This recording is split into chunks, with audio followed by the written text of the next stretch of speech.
Ivoirienne, je vous salue. Je vous salue depuis mon pays d'accueil. Oui, l'heure est grave. Grave parce que, en début de semaine, le président Bédié avait fait un message aux Ivoiriens, les vrais. Un message patriote. Un message courageux. Un message plein de sens, plein d'enseignement. Oui. Le président Bédié a frappé là où il fallait. Il est le seul à pouvoir dire les choses telles qu'elles sont en ce moment devant ce régime liberticide d'Ado.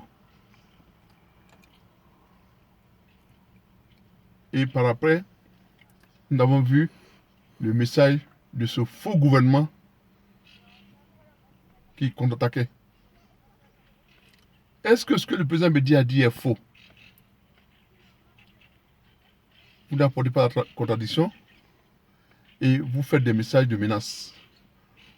Vous osez dire, par exemple, que vous voulez arrêter Bédié. Vous allez arrêter Bédié.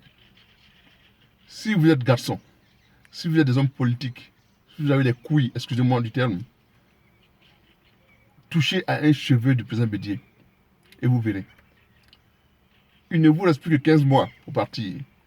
Mais si vous voulez précipiter votre départ, allez-y, entendre ne serait-ce que le président Bédié avec votre procureur. Et vous verrez. Vous êtes atteint en ce moment d'après un homme politique ivoirien. C'est l'orgasme du pouvoir. Vous êtes atteint par l'orgasme du pouvoir. Et là, c'est le paroxysme, la totale. Mais vous allez précipiter votre départ. Oui. Parce que trop, c'est trop. Les Ivoiriens en ont marre. Nous sommes fatigués. Les Ivoiriens sont fatigués de vos comportements, de vos gestes, de vos faits macabres. Vous avez vendu la Côte d'Ivoire. Oui, vous avez vendu la Côte d'Ivoire parce que vous-même, vous êtes étranger. Et c'est pour ça que quand on parle d'étranger, vous êtes écœuré, vous réagissez comme vous le faites en ce moment. Nous sommes ici, qu'on ait vécu ici 20 ans, 15 ans, 30 ans, nous demeurons des étrangers, nous serons toujours étrangers ici. Oui, mais nous vivons en bonne intelligence avec ceux qui sont ici. Et nous voulons qu'il en soit ainsi pour nous, pour nos parents au pays. Oui, les parents vivaient avec des étrangers. Nous vivions avec des étrangers en son temps. Il a fallu que Alassane Dramane Ouattara arrive pour catégoriser les gens. Et aujourd'hui, c'est eux qui crient au loup. N'est-ce pas Alassane Ouattara qui a envoyé la carte de séjour? N'est-ce pas lui? Pour renflouer les caisses de l'État en son temps? Alors, cet individu, je dirais, a semé la zizanie, a balafré la Côte d'Ivoire. Aujourd'hui, voilà où nous en sommes. Et donc, content de cela, il ose attaquer, ne serait-ce verbalement, l'icône de la Côte d'Ivoire, le président Ali Kourou Bédié. Non, trop c'est trop. Il doit arrêter tout cela. Est-ce que ce que le président Bédié dénonce est faux? Quelle contradiction avez-vous apporté par rapport à ce que le président Bédié a dit? Rien. Des orpailleurs armés qui sont installés dans les villages, qui sèment la terreur, pour un oui, pour un non, qui sortent des armes et qui abattent des hommes. Là, vous ne réagissez pas. Il a fallu qu'il en parle pour que la République soit en branle. Mais c'est méchant. Quel genre d'homme politique êtes-vous? Vous êtes des politiciens, effectivement, des politiciens, oui. Et des vendeurs, vous avez vendu la Côte d'Ivoire.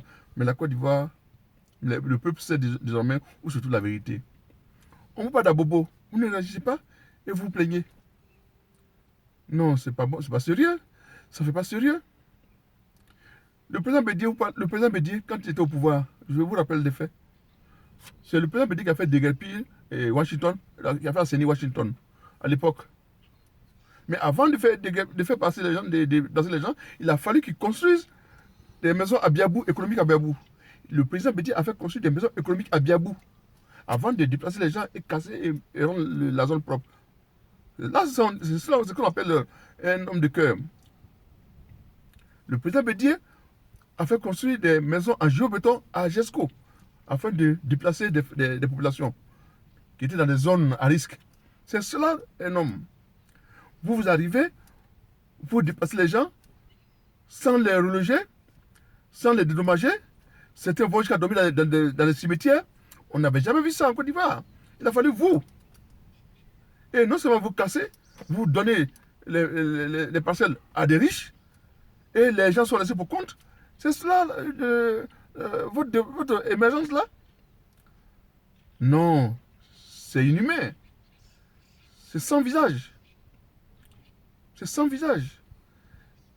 Et vous êtes content, vous plaisez dans tout cela, et vous avancez, oui, l'émergence, l'émergence, l'émergence. Ce n'est pas gentil. Ça, c'est pas ivoirien, ça. L'ivoirien n'est pas forcément méchant. L'Ivoirien peut se fâcher avec son ami, son frère, mais quelques temps après, il se réconcilie. Mais vous avez la méchanceté dans la peau. Vous êtes forcément méchant. C'est pas ivoirien, tout ça. Cela justifie tout ce que les gens disent de vous. Vous n'êtes pas ivoirien. Vous n'êtes pas ivoirien. C'est pour ça que vous faites la promotion des étrangers. Parce que vous êtes étranger vous-même. C'est clair. Et arrêtez tout ça. Arrêtez tout ça. C'était mon cul de cœur. Ivoirien, ivoirienne. Mettez-vous ensemble pour bouter ce régime en 2020. Que tu sois FPI, que tu sois PDCI, que tu sois PIT, que tu sois leader, que tu sois, je ne sais où, la société civile, mettez-vous ensemble pour chasser ce régime sans sus du pouvoir, pour chasser Alassane Dramane Ouattara et ses amis du pouvoir. L'heure est grave, la Côte d'Ivoire est balafrée à cause d'Alassane Dramane Ouattara. Si vous êtes garçon, touchez à un seul cheveu du président Bédier. Touchez à un seul cheveu du président Bédier, vous verrez. Vous verrez. C'était mon message de cœur. Merci. À bon entendeur, salut.